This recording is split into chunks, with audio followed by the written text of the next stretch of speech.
Historia Canadiana is recorded on the unceded lands of the Kanien'kehá:ka First Nation.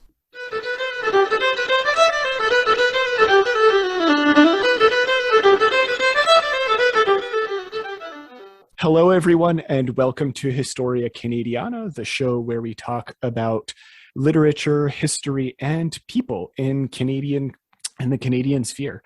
Today, we have a very special guest with us.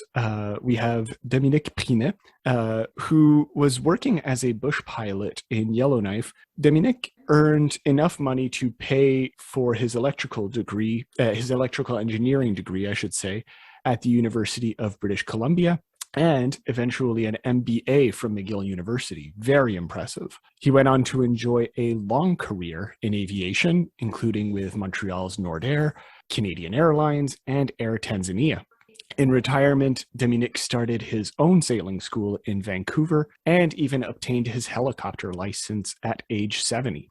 He is currently working on more stories highlighting his various experiences in Central and South America, Africa, Asia, and even across the Atlantic in a sailboat. Today, we are here to talk about his new book, Flying to Extremes, which concentrates on his time as a bush pilot in the Northwest Territories. Dominique, welcome to the show. Thank you for joining us. Nice to be here. Thank you for having invited me. It's my pleasure. Thank you for coming. So just, I guess, getting the most obvious question out of the way first, how would you describe your book for someone who might not be aware of it, right? Or who's coming into it for the first time?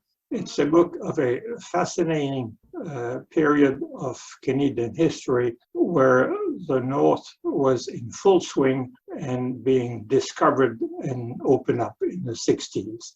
And I was part of this lucky group who was helping with the process and flying bush planes on floats in the summer and skis in the winter, and bumming around the Arctic, taking all kinds of people to all kinds of very strange places and sometimes difficult conditions. So the book is a description of some of the particularly challenging flights that I had to conduct during that time. Right.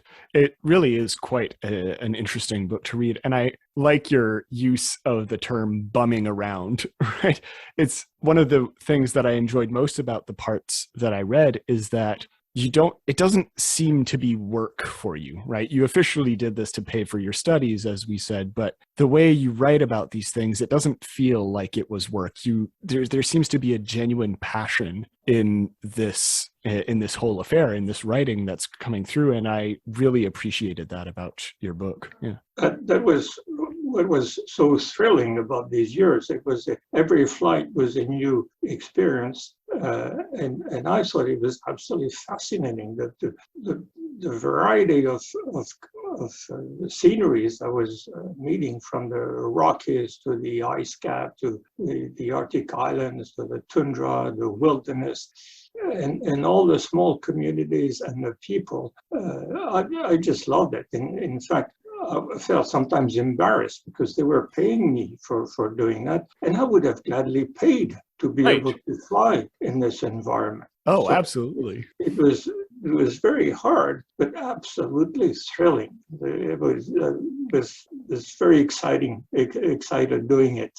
Oh, yeah, for sure. I mean, even as someone like me who's an English major, right? I spend my life inside reading, right? That's pretty much my life. I envy you so much for just the experience that you would have been able to lead in that sense. Absolutely. So you've led, as we've just established, right, what many considered would be a very privileged, right, life in a sense, right? You've well lived, you're able to travel the world, right? Much more than many people can say. What made you want to write about that part of your life in particular, right? What drew you back to it after all these years? Those were the years where I felt happiest and most enthused, and especially when coming out of this, what I thought was a very painful environment in Europe, very old traditional academic family going back 500 years on both sides, very demanding environment, very difficult to survive because of all the preconceived ideas and the bureaucracy and the traditions. And I just got out and discovered Canada, and I was really enthused. I couldn't believe my luck. I thought, finally my life started. But during my life, I was so busy, I never had a chance to write about it. So when I finally stopped doing much in terms of teaching or managing airlines, then I finally took the time to write down the stories from the notes that I had taken at the time. Right. So that kind of leads us into the next question in a very interesting way. So as we were saying, like France, or at the time, felt very restrictive, right? Yes. Which is pretty funny in a sense, because right around the 60s is when you had like the student uprisings that were starting and all that. So there were some changes happening, but maybe not enough for you, or you wanted a different type of freedom, right? The freedom that the Canadian North allowed. And so why Canada, I guess, in all places? Because there were other parts of the world that, as you said at first, were kind of being opened up, right? You could have gone to the Arctic, I don't know, or even the Russian North. What particularly drew you to Canada, right? Well, you have an excellent point.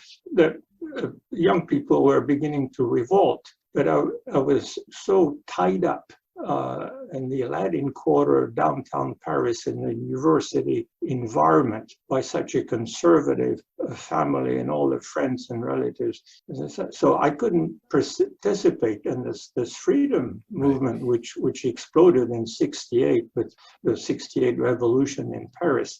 But I didn't know the movement existed, but I was part of it without even knowing it and feeling very miserable. So I decided to just pack up and go as far as away from this environment and from my family, and hide in shame because I hadn't entered some of the very elite schools where my life had been planned for 20 years and I didn't get in. So I felt ashamed, embarrassed, uncomfortable, and I said, well, look, I'm just going to pack up and go. So I fled the country. It didn't matter where I went. I went as far as I could, which was on the west coast of Canada. And I chose Canada for two reasons. First, to get lost in the forest and become a logger instead of...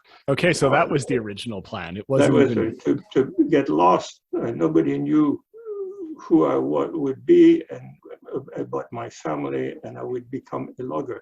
So it's because of the wilderness of Canada that I went there, and also because when I was a young man on atlases, I saw the Pacific, and I associated the Pacific with white beaches and coconut trees and young half-naked women surrounded by colors of flowers and welcoming the visitors with the songs and guitars. So I said, well, I'm going to combine that, go to Vancouver, and I'll have the coconut trees and the young naked girls together with the bush where I can be a logger. So I landed in Vancouver in January. Oof. and I looked out the window and said, well, where are all the young women and the flowers and the guitars? And so I didn't move for a while. And then the flight attendant came in and said, well, we have arrived. I said, it can't be Vancouver. I said, yeah, that's it. You've got to get out.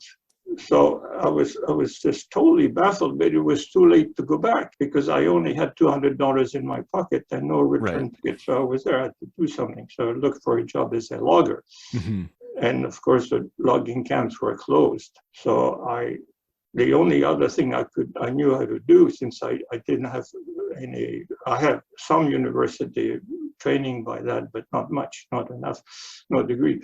So the only thing I knew was to fly airplanes. So I found a guy who was good enough, and that amazed me with Canada. He talked to me. I was looking for a job as a logger. So I went to see the boss man of the logging company and talked to him, and he said, we can't hire you. But so he talked about airplanes, and he lent me $400, which is the equivalent maybe $4,000 or $5,000 now. Yeah, it's pretty so substantial. I could transfer my French licenses into the Canadian ones. And without financial support, without any backing, I said, he just believed in me and lent me the money, I could get on my license. So within a few weeks, I knocked on doors and got a job as a bush pilot up and down the BC coast.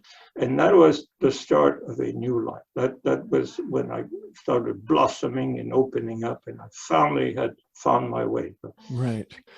I'm curious, this is not one of the questions I had planned, but hearing you talk about it, like, what clicked in you about flying a plane in the bush? Like, what did that ignite in you? Like, can you describe that sentiment of perhaps flying for the first time, and why that was so special to you rather than perhaps logging?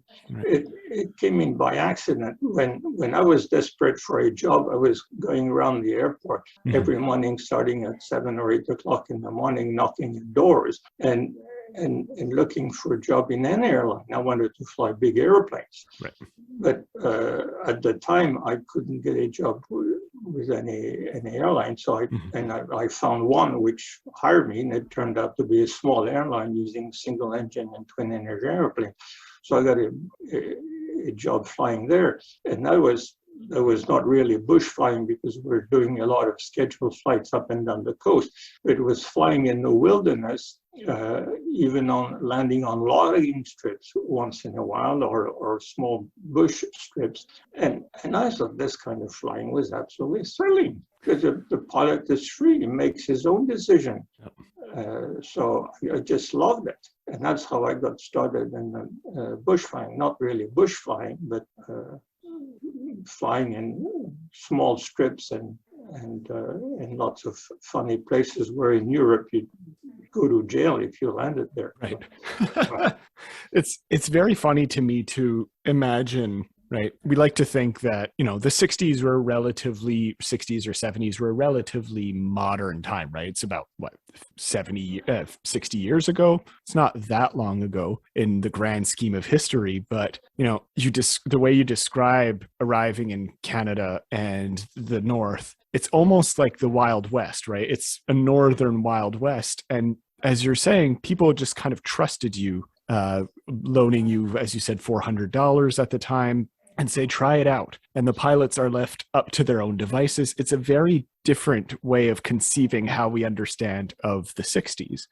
Yes, and that in the 60s, well, nothing much was happening in Europe because it's such a conservative, you can't get anything moving. Whenever I was trying to do in Europe, I was always told why it couldn't be done. It had never been done before, and it couldn't be done. And it was no all the time. And I was totally stuck. No matter what I tried, I was helping a flying club. I wanted to expand the flying club, do something different.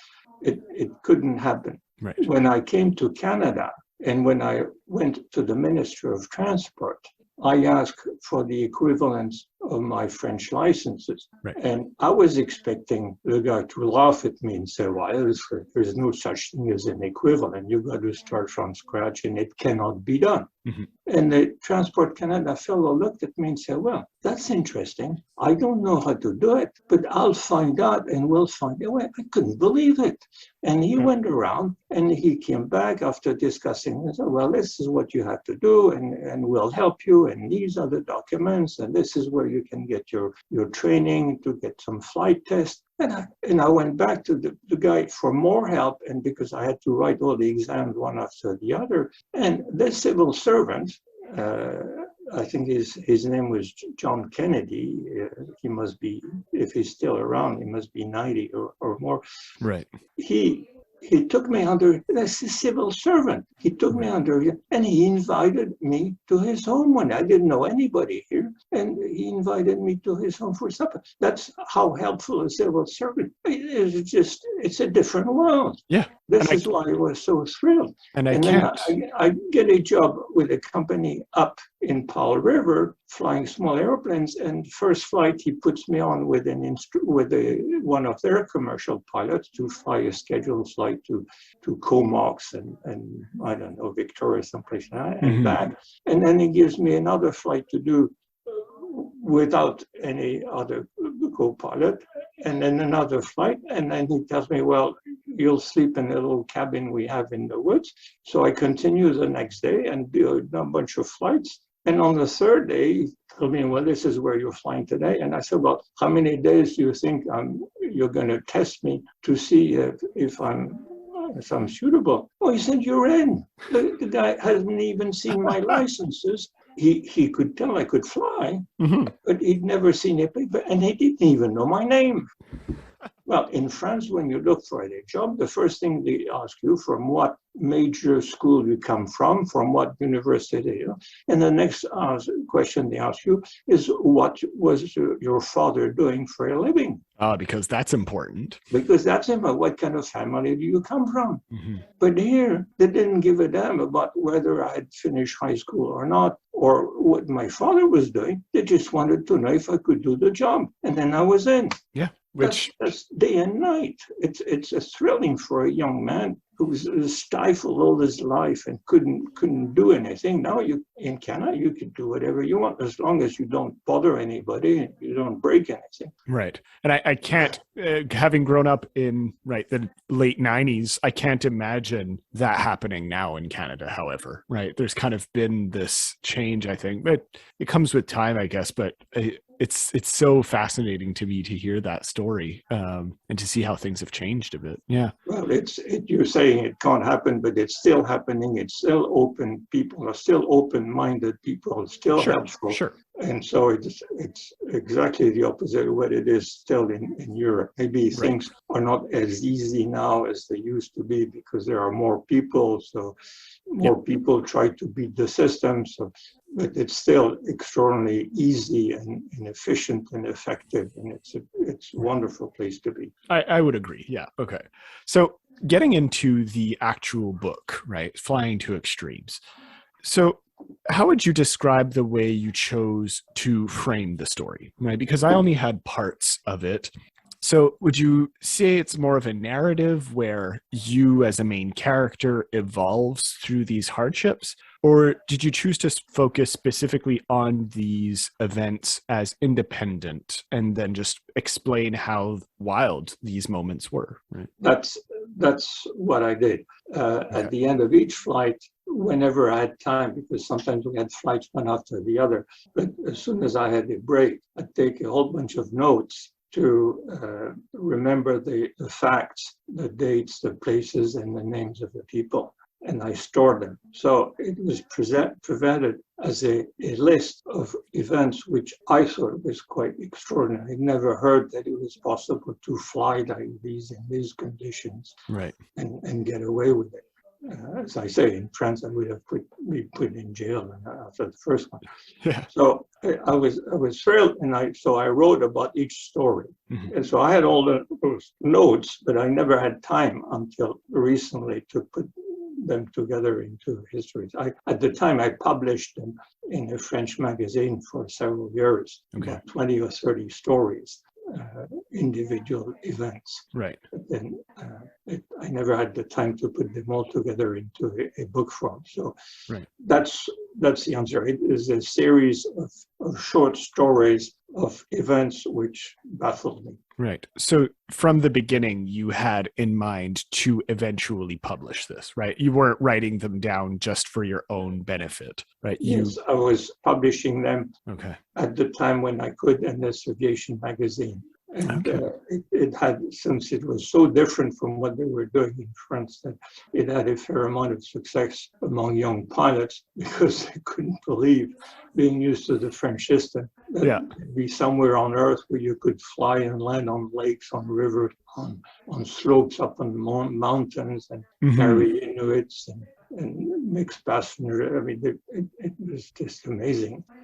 Right, absolutely. So the actual, despite it being a very segmented book, as you're saying, one event after another, the writing I think is very, very good, right? A lot of these things, and it reads very much like a short story more than just a factual statement, about this is what I did. So there was one part that I read in particular about a fisherman in distress at night on Victoria Island, right? So just to give an example, this is the first paragraph.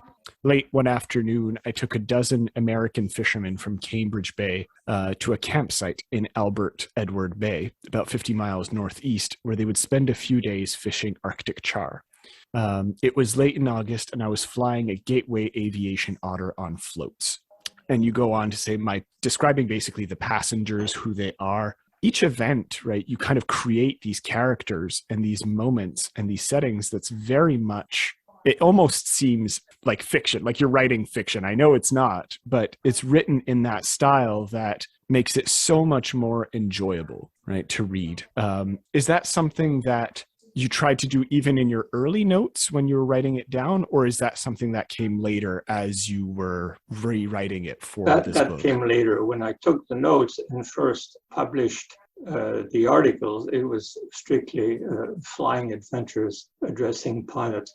And what took time is to give some historical or environmental background to the stories and explain the conditions when it happened and who were the types of passengers I was carrying and who were the people I was resupplying, the trappers, the prospectors, the Inuits, the First Nations, bringing people, babies and supplies to them or flying them out. So I tried to explain the people and the conditions of the flight, and that's what took time. Right. Did you have any, you say it took time, but did you find it difficult to try to think back of these things, or is it so ingrained in your memory that it just came flowing back pretty easily? It came very naturally because it was so important. Those years were so important to me and so fascinating, and I loved them so much that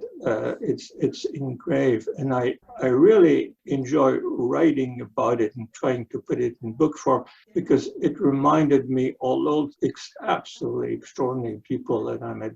The people in the North are fascinating, whether they're the explorers themselves, the trappers, the prospectors, the Europeans, who are all a bit like me, misfits, and try to get lost in the North. Yeah.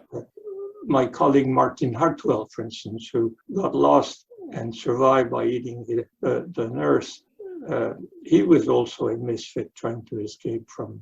So the Europeans are fascinating, and the native people are even more fascinating. The First Nation people and the Inuits, they're absolutely wonderful, and I just loved watching them and listening to their stories. And thinking that those people are in the right. They know how to live. They've been living it for thousands and thousands of years. The First Nation people for something like 12,000 years. Yeah. The Inuits for 4,000 or 5,000 years. And they know how to live. They've found a way to do it in harmony with nature. And it works. And we should look at them and try to emulate them and think about how to live with nature and how to survive. It's a totally different concept. And it's the people, to me, who made all the difference. Yeah, we'll definitely talk about that a bit later. I have a few questions about that. But just before I forget about the idea of the writing of the stories and stuff like that. So to me, whenever you say something like this, it's almost as if the very idea that these people, whether they were First Nations or Inuit or the Europeans, right, by the very fact that they were there, that they had adapted or lived there, felt like they were characters in and of themselves, right? Fully fleshed and interesting in their own right? And I think that's something that you managed to capture wonderfully in this book, right? Even if you sometimes, or perhaps in the versions I have, don't go into a lot of detail, I think that's part of the beauty of the writing, is that you don't need necessarily that much detail to create like a really interesting and engaging character of any of these people, as you say, right? Yes, it's not a book on the history of social economics. It's a book of adventures.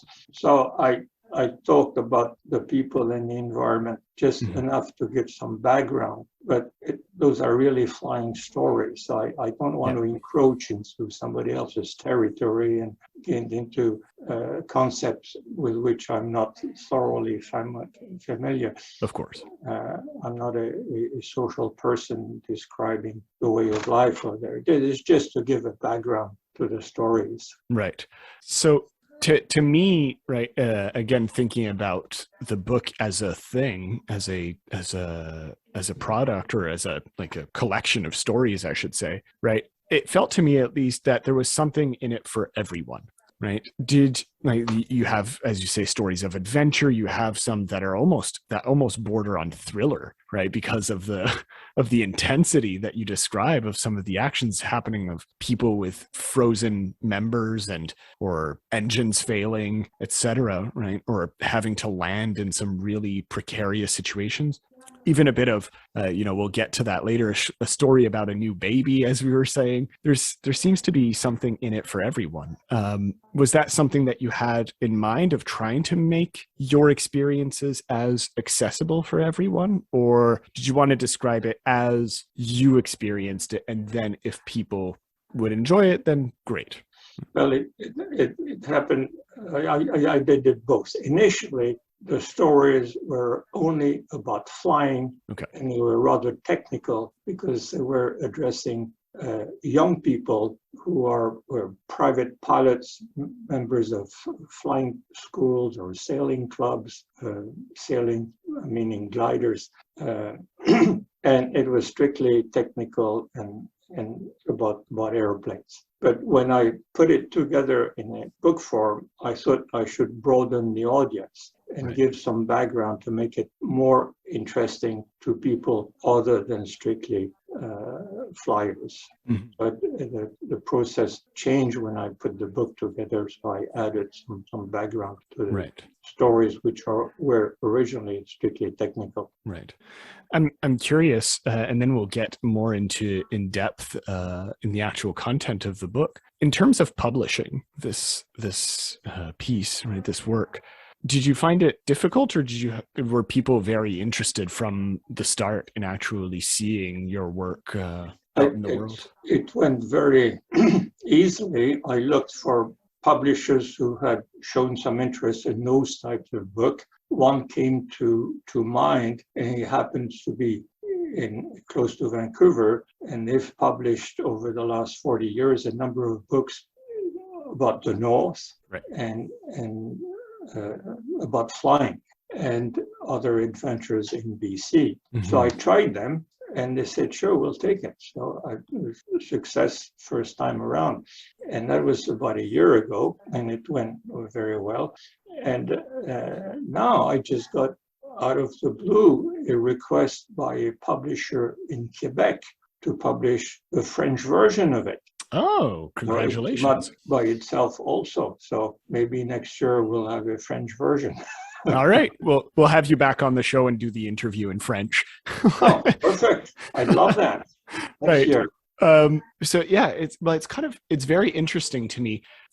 While it is obviously, you describe it as a very straightforward experience of having it published, but it is a long process, and you still need to look for a publisher that's interested in all that. But it's fascinating to me that you would so quickly at least find someone who's interested.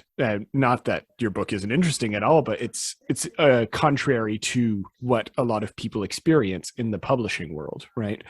And it's fascinating to me because it shows how interested people still are in imagining this wilderness, right, in Canada, or at least this idea of Canada in the north as something that's still not quite modern in a sense, right? That there's still these unknowns that we have to fully come to terms with. And I find that very interesting. Yeah. Well, uh, you're absolutely right. But I found two things. There is an audience which I had never thought of, is the old folks about my age who like reminiscing. Okay. Because they were there, or I referred to events with which they which they remember from earlier years. And there's another group which I hadn't really thought of as the Northerners themselves, Right. because I mentioned a whole lot of people, and I get reaction every day. The little bookstore in Yellowknife alone has sold something like over 300 copies. Of course. And, just locally. And then because people say, I know this guy, oh, this was my aunt, or this was my grandfather. and so they recognize. And I had a whole bunch of amazingly, people from the Inuits, from a tiny little community called Beit-Chaimo Harbor. Well, you never know where Nope. Beit-Chaimo is. It's northeast of Great Bear Lake, or maybe mostly east of Great Bear Lake, on the Arctic coast. And there's about 6 families living there in little plywood shacks. But most of them have moved to a bigger town, Cambridge Bay, for instance, on Victoria Island, or they moved to Coppermine or Yellowknife. And they now have access not only to electricities and oil furnaces and running water, but to the internet. Those are the people who were living literally in the Stone Age in those little communities with no electricity, no radio, nothing. And now they have the internet, and they absolutely amazed to see their pictures in the book. Right. And so I've got about a dozen fans in the North who ask me for the photos of their families, and they explained to me who is who. And now, if there is a second edition, I've got all the names of these people and how they're related. Oh, that's so awesome. So I've got ongoing conversation with readers scattered throughout the Arctic who are the Inuits, who at the time were living in tents and igloos. Right. The evolution is amazing. Right. It's very, I love that, this book as a form of, as a work in progress, if you will, right? Or as a form of community building in a sense, which I think is, oh, that's so great. Yeah, I love that. Yeah. Yeah, as you're saying, it would be there are so few books about the North, right? In general, there are some, obviously, but it doesn't come very often, right? Especially not to a mass audience. And to have, I'm sure just the fact of having a book written about those experiences, let alone the fact that you actually know the people in it, would have been very appreciated in itself. Yeah. Well, it was a very thrilling time with a lot of things happening, and mining exploration throughout the Northwest Territories. The water resources were flying to check the water level and lakes and rivers and the flow of the rivers, and drilling holes through the ice in December to measure the water temperature. I mean, it's just madness. But so that was happening at the time, and there was the oil and gas exploration in the Beaufort Sea. There was some exploration, oil and gas, way up in the Arctic Islands, where I flew in 50 below weather in the dark in February, latitude 80 north. It was just a nightmare, this 1 week flight. But that was the kind of exploration being done at the time. And I was flying trappers and prospectors and sick patients and pregnant women who decided to have their baby in the middle of a snowstorm in December. Why don't you wait until a nice day in June?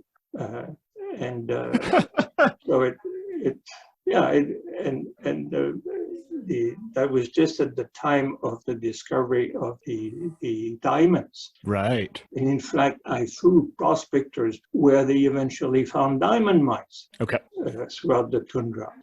And there was a mad gold rush around Hope Lake, northeast of Great Bear Lake.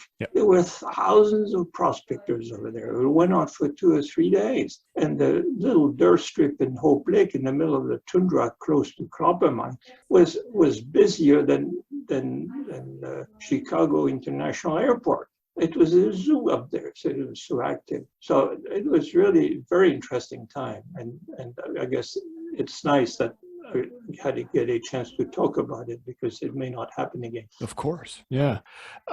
So, just to kind of return to a bit of the content of the book. So, there are times in the writing when you talk about the work as a bit of a solitary experience, right? You're the pilot and you have to go somewhere, you're alone, and sometimes you have to deal with things when you're alone, right?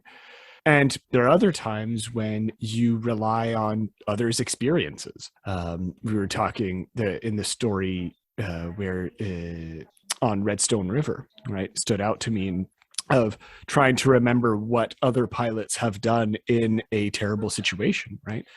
So, do you feel like you are a part of a community of bush pilots that have gone through similar experiences as you and who can understand that? Or do you feel like your experiences that you're showing here are particularly unique in some way, right? Or not that one is better than the other, but I'm just saying, do you feel like you're more of a part of a community or that you are a bit of a trailblazer in this sense? Right.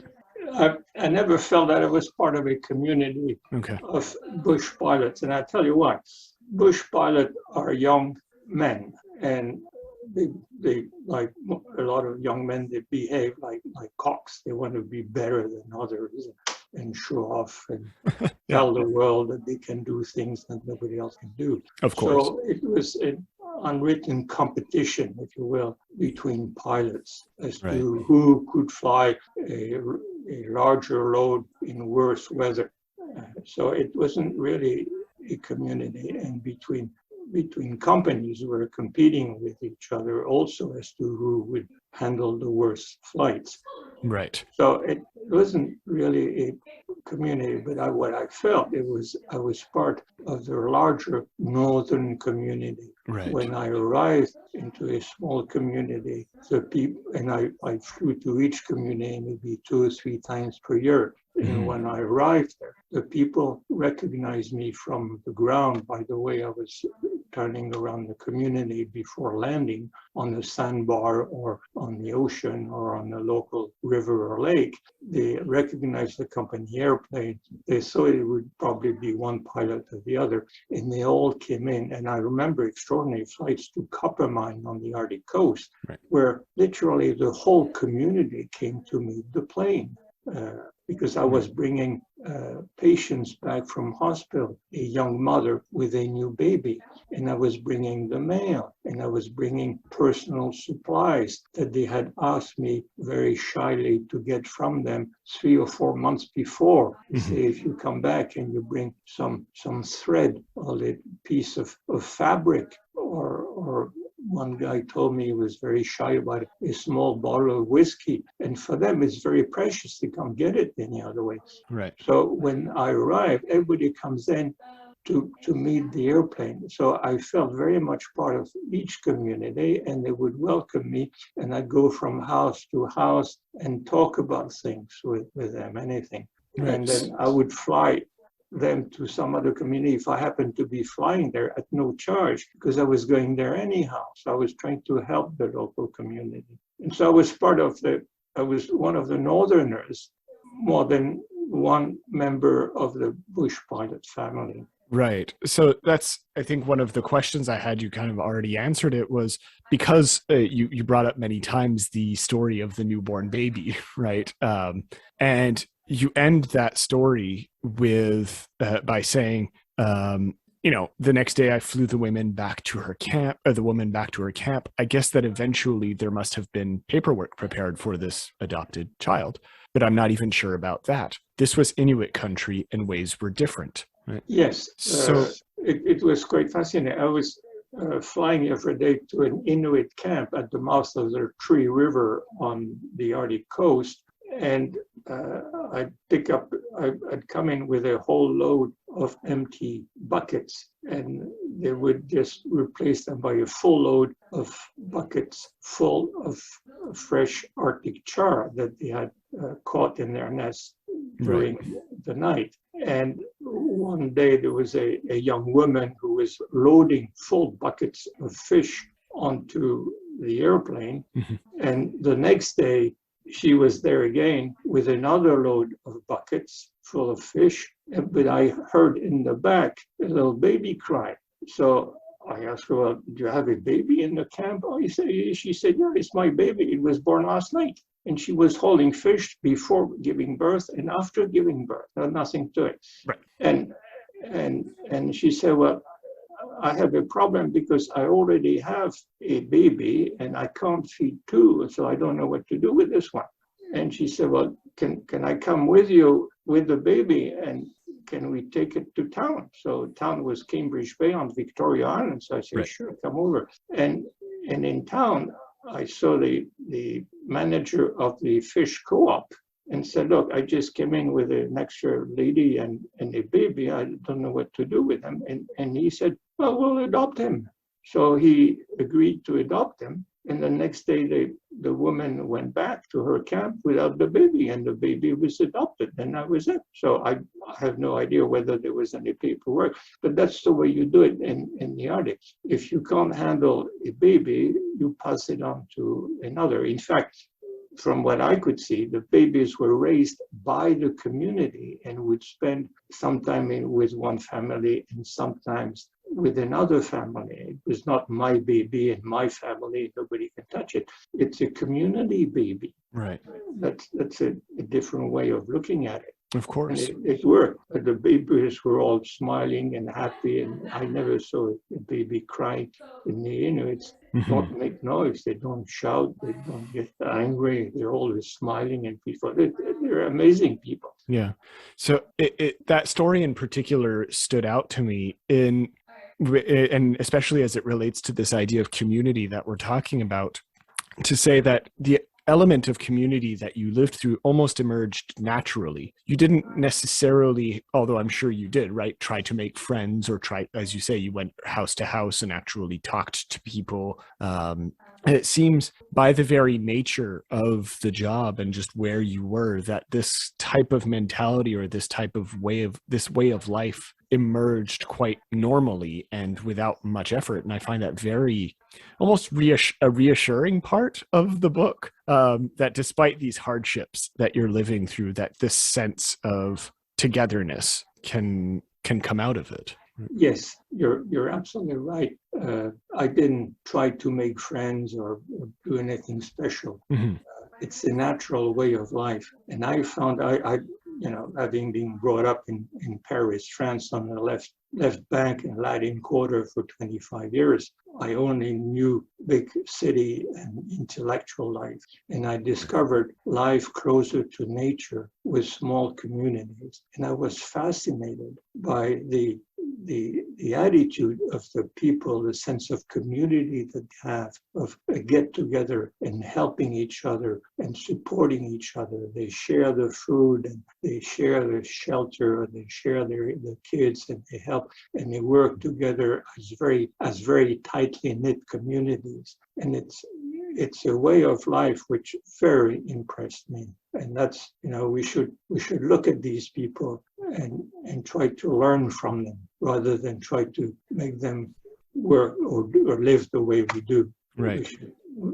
Because their philosophy of life is the way we should all try to live. Right. And there's a sense of the community in the North, which is very rewarding. Yeah, I have an uncle who worked for a while up north as well, in similar communities, although the north of Quebec, right, not in the Northwest Territories, but he says exactly the same thing. There's so much to learn from those communities.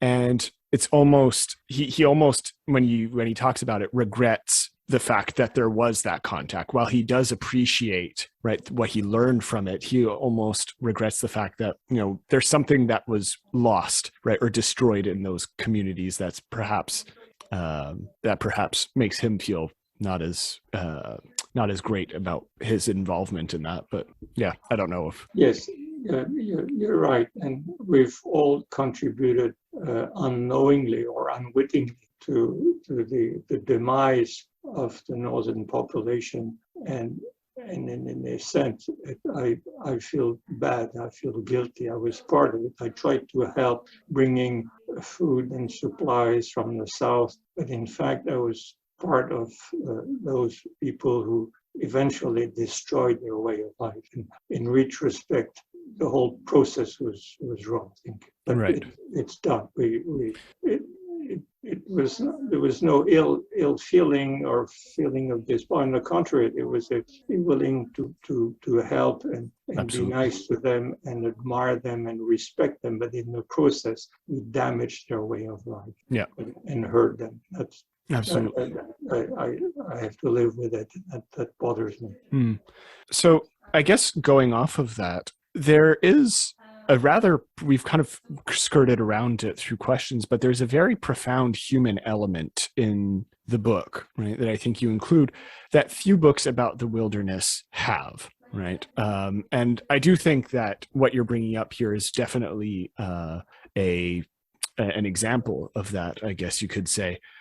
Because a lot of books about the North, or even the Wild West, if you will, we made that comparison earlier, don't put as much emphasis on the human element as you seem to have, even though it is a book about flying. And how did you try to balance those aspects, right? How was it important for you to include those human aspects, or again, did it just emerge naturally? Did you always see the wilderness as having that human involvement in it? When I arranged the flying stories to publish in the book, I tried to introduce the human element because I had so much respect and admiration for the way of life of the Inuits. Right. Those people have a kindness and openness and generosity and resilience, which is absolutely unbelievable. And they have a knowledge of nature and understanding of nature, which they've learned over thousands of years, very successfily. And to me, they're just ideal societies. And they live the way we should all try to live, except that it's hard to live like this in the South. So, of course, the human element was one of the areas that I enjoyed most in this flying. It was the technical part, but it's the people of the North who really fascinated me. Right. Just to return for a moment to the actual writing of the story, there are some moments where I found myself laughing quite a bit, particularly if we want to go back to the Redstone River aspect of the book, where after describing this event, right, in which you had to try to land in a rather difficult situation, you end with what I think is quite a funny moment where you say, we just give a moral basically to the reader and say, moral of the story, when a pilot tells you, don't worry, I've landed there myself, you should always ask how the flight ended. Which I thought was a very interesting addition. And I'm curious to know if that addition of humor, right, or at least a bit more of the lighter aspects of it, was a way for you to perhaps get over the fear that you were experiencing in some situations, right? Or if it's something that you added after many years of reflection and now you can laugh about it? Or was that something that from the beginning you were making light of certain situations? Well, I've always tried, because I was brought up during the war. I went through 5 years of war, and then the 10 years after the war were not much better, except that we were no longer risking our life by just walking downtown. So I always tried to find the funny part of life. And during some of those flights, I tried to, as you say, remove some of the stress by trying to find the funny side of things. For instance, I remember flying in winter with an otter from Copper Mine to Yellowknife. It was in the dark and it was blowing like hell in Copper Mine. We took off from the Arctic Ocean on an otter and end up in the clouds and flying through the clouds and eventually over the clouds under the stars. And then the power failed and it was totally dark inside the airplane. I ran out of battery because the alternator was no longer working. So I had no electricity. We had no lights inside the airplane, no lights outside, no more radios, couldn't talk to anybody, and no radio compass to tell me which way to go. So we were on our own under the stars, over the clouds in the dark.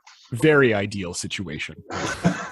And I didn't know which way to go, and I didn't know where we were, and I didn't know what to do, except that after 3 or 4 hours, we'd run out of fuel. 4 hours or 5 hours, we'd run out of fuel. And so we'd have to go down and God knows where. So, but to check the engine once in a while, I had to light matches because it was so cold inside the airplane that my flashlight battery were frozen. Oh. So here I was, not knowing where we were, not knowing exactly which way we were going, and scratching matches to read the instrument. And I thought the whole scene was totally hilarious. Is the pilot using matches to read the engine instruments? And then a while later, I was trying to keep in a direction from what I thought was a planet, a bright thing in the sky, which was roughly, I thought, towards the south. Mm-hmm. And after a while, I realized that the whole sky had changed, but this planet was still in the same direction. And I panicked and I said, well, what happened?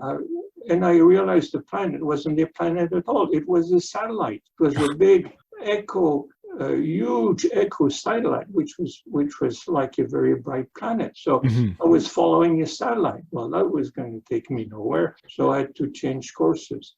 And so I thought that was funny. And on another occasion, we're falling off the sky in an otter flying along the coast during the summer. Mm-hmm. And we ended up in the clouds because the clouds were too high. We couldn't go underneath them. It was right to the ground. We couldn't go above them. So we're in the clouds. And after a while, we started icing up, and I had to increase power and more power until I end up with takeoff power and takeoff flaps. Right. And we were going down, and I stopped. So I tried to call Mayday on the radio to announce where we were very roughly, and come and pick up the pieces someday.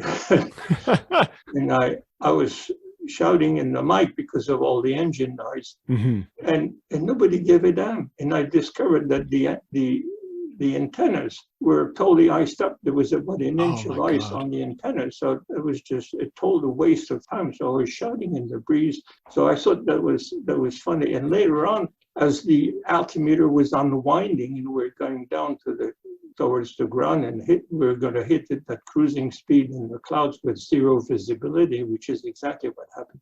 As it was unwinding, and I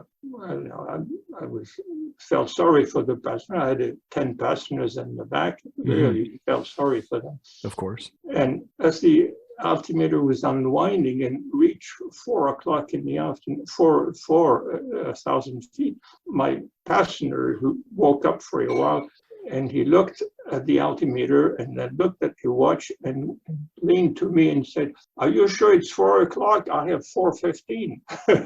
And I said, "Oh, don't worry. It's working backwards." And so it's broken, so don't worry about it. I thought that was, the guy totally relaxed, comparing the altitude with his watch and said, "Well, it's not quite the same." And one is turning clockwise, the other one is turning counterclockwise, so why worry? So those are the kind of episodes that I think are amusing and relaxing in a very stressful environment. So of course, that's how one can survive, is looking at the fun part of the event. Yeah, absolutely. And is that an outlook on life that you've kept with you even after leaving being a bush pilot? Yeah. Okay. Yes, I found that very helpful to survive. Right. Look at the fun part. Isn't it amazing to be like that? And I always thought that if ever I fell off an airplane without a parachute, for instance, I'd say, well, isn't that amazing to be floating in midair like a bird and going down? I'd never done that before. This is a fantastic experience. Oh, look, I can see the town over there. What a nice view. Exactly, yeah. So look at the funny. I mean, be careful and try to survive and do all the right things, but look at the funny side of things. It helps. Right.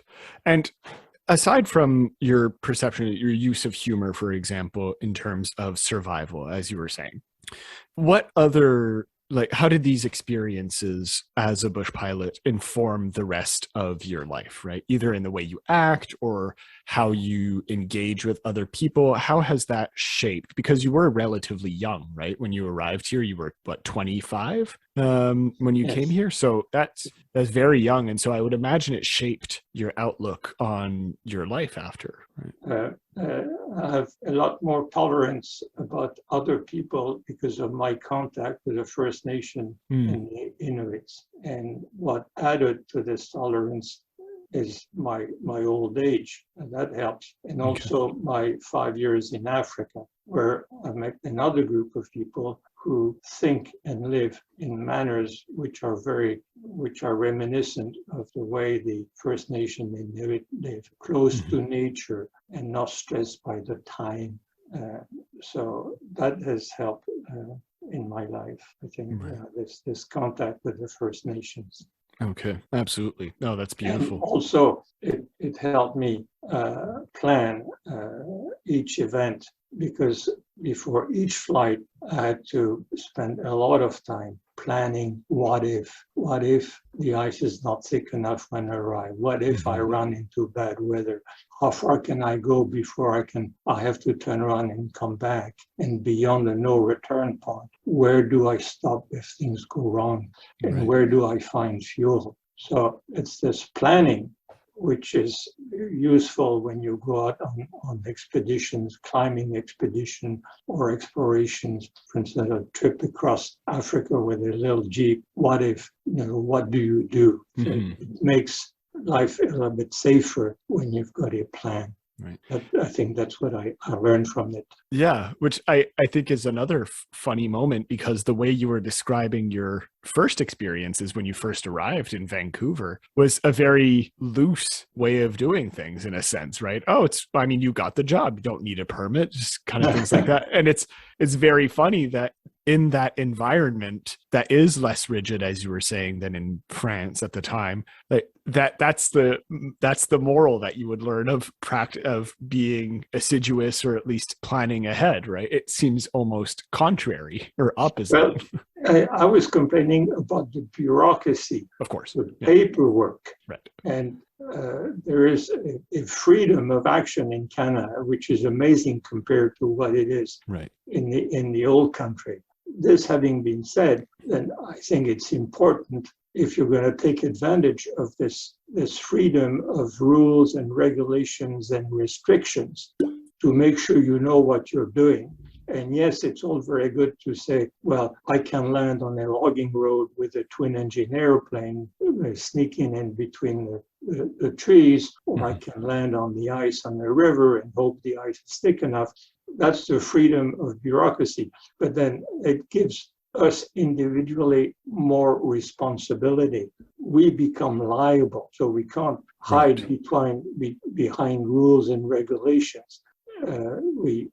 We take the risk and we assume liability. Mhm. And that's something which is important for all of us. Assume the liability of our actions. Don't Right. hide until behind somebody else.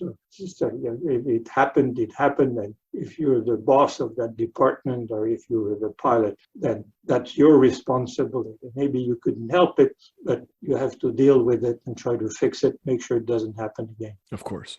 And do you miss your time as a bush pilot, or was it enough It, after a while?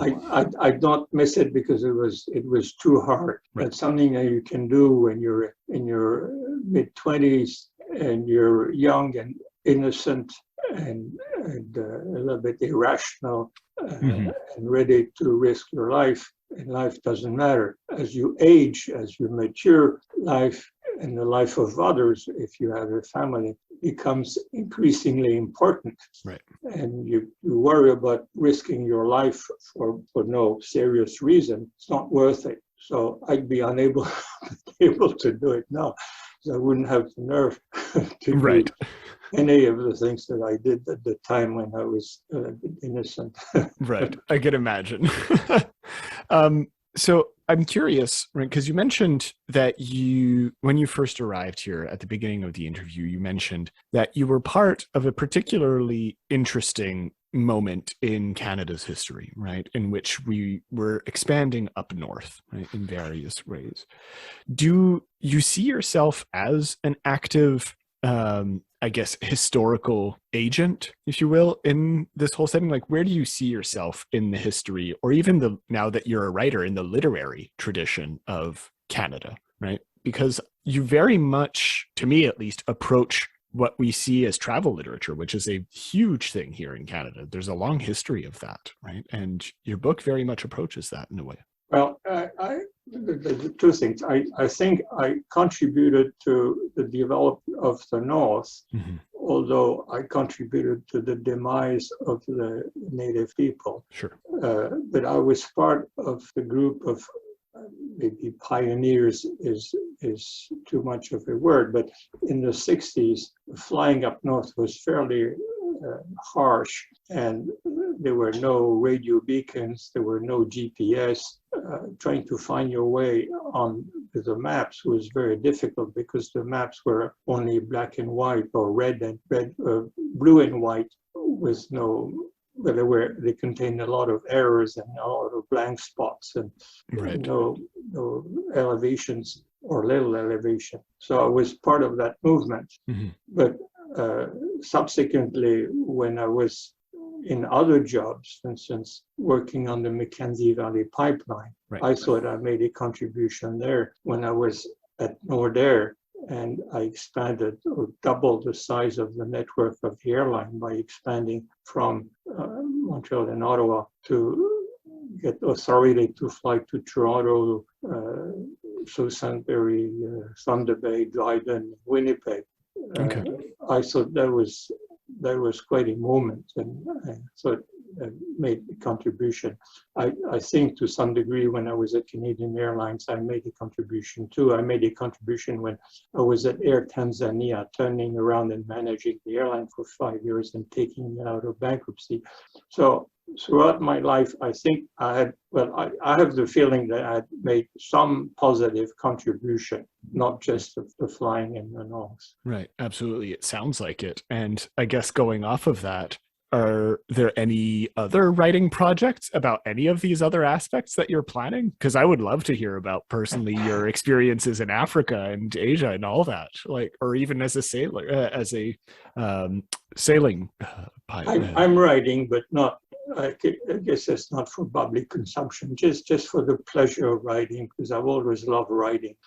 Relive those situations and reminisce, and I just love, just like if I was talking to somebody about it. So I really enjoy the writing. So for myself, I'm writing some of those parts of my life, which I thought was really exciting. For instance, in September 44, when we were hiding in the family castle, a 12th century castle in the east of France in the basement, and for 3 days and 3 nights, the front was there. The Germans were occupying the castle. The Americans were attacking the hill with tanks.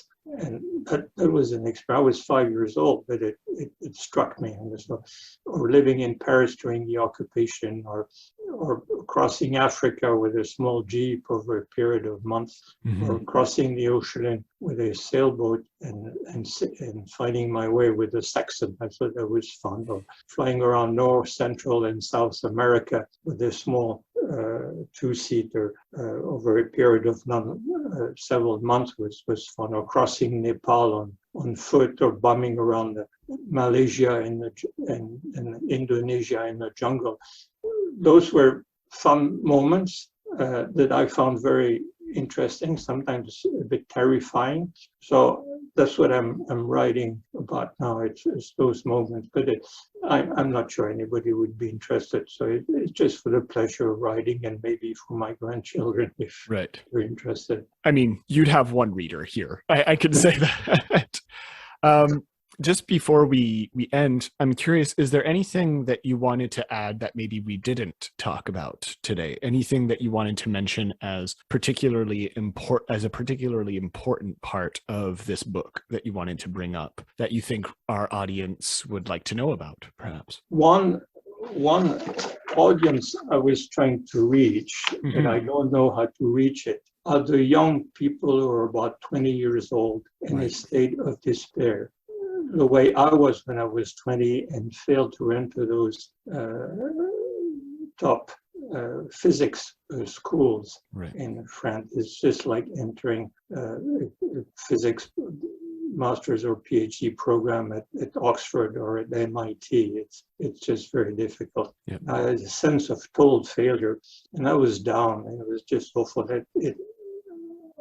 I remained in this situation for 4 or 5 years. It was just awful until I left, and then I opened up. So the market I would really love to reach are the young people who are in the same situation, and it happens to a lot of young people who don't know where they are, who don't know who they are, who don't know where to go, have no sense of future and direction, and are desperate, and especially among the native people, because they're caught between two civilizations. Mm-hmm. So to those people, I say, look, try to find something which you would really like to do, and do it with enthusiasm, and never mind the family and what they say and what they think, and never mind your teachers and friends and relatives. If you have a passion, whether it's dancing or writing or exploring or doing whatever it is, just go ahead and do it, but do it with passion. Be a fanatic about it, and then you will recover. Pull up your socks. It can be done, and if you're passionate enough, you will go through the barriers and make it work and make a success. And it is thrilling to succeed in what you love doing. Is thrilling. As I said, they were paying me for doing something which I would gladly paid to do because it was so exciting. That was what I wanted to do. And so don't give up, pull up your socks and go to it, whatever you think you want to do. That's the thing you should be doing. And don't worry about what people think. Just do your thing, and it will work out. Wonderful. So where can people find Flying to Extremes? Is it available across Canada? Or? Yes, it's available. It has a publisher, Hancock House in BC. So it's available by order in a bookstore. Some larger retailers might have a copy, but usually they're on order. If you're in the north, you get it from the bookseller, a bookstore in Yellowknife. They've sold hundreds of them already. They have it in stock. Another source would be the Aviator's Bookshelf. It's an online store in BC which mails books on aviation, and they've sold lots of my books. From the publisher itself, Hancock House in British Columbia, they mail books too, and you can order it through Amazon, and next year you'll be able to read it in French. In the meantime, you can read it also from Amazon in electronic format.